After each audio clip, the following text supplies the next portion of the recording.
Assalomu alaykum. Five Stars jamoasi to'lovlarni minimal asosiy daromad bo'yicha joriy qilish, Finlyandiya va Shveysariya tajribalarini baholash, O'zbekistonda qo'llash istiqbollariga yechimini taqdim etadi.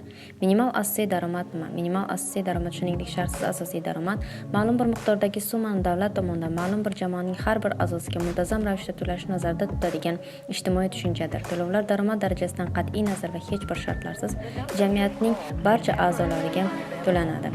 Hukumat tomonidan kafolatlangan minimal asosiy daromad g'oyasi tarixda 16-asrdan boshlangan. Bu Tomas Morening Utopiya asarida aytib o'tilgan. Bundan tashqari zamonaviy tarixda birinchi marta asosiy daromad g'oyasi 18-asrning oxirida Tomas Payining Agrar adolat risolasida ilgari surilgan.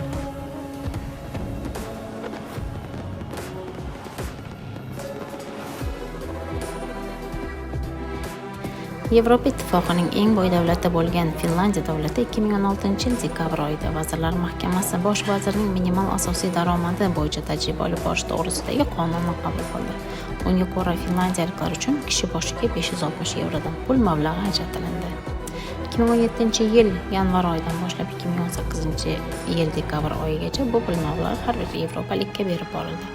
Bu albatta eksperimentlar tomonidan tahlil qilinganda yaxshi natijaga erishildi. Chunki finlyandiyaliklar bunda stress holatidan chiqarildi, turmush farovonligi yaxshilandi. Bu albatta ishsiz aholi uchun yaxshi, lekin keyinchalik Finlyandiya ijtimoiy sug'urta instituti tajribani davom ettirish uchun moliyaviy yordam ola olmadi.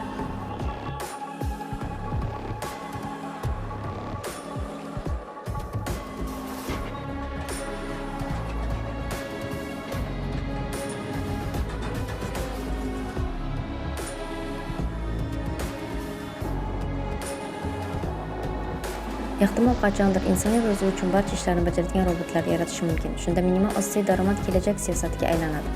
Odamlar tinch yashashlari va texnologiyalar asosida yaratilgan mahsulotlarni muntazam ravishda iste'mol qilish uchun to'lovdir.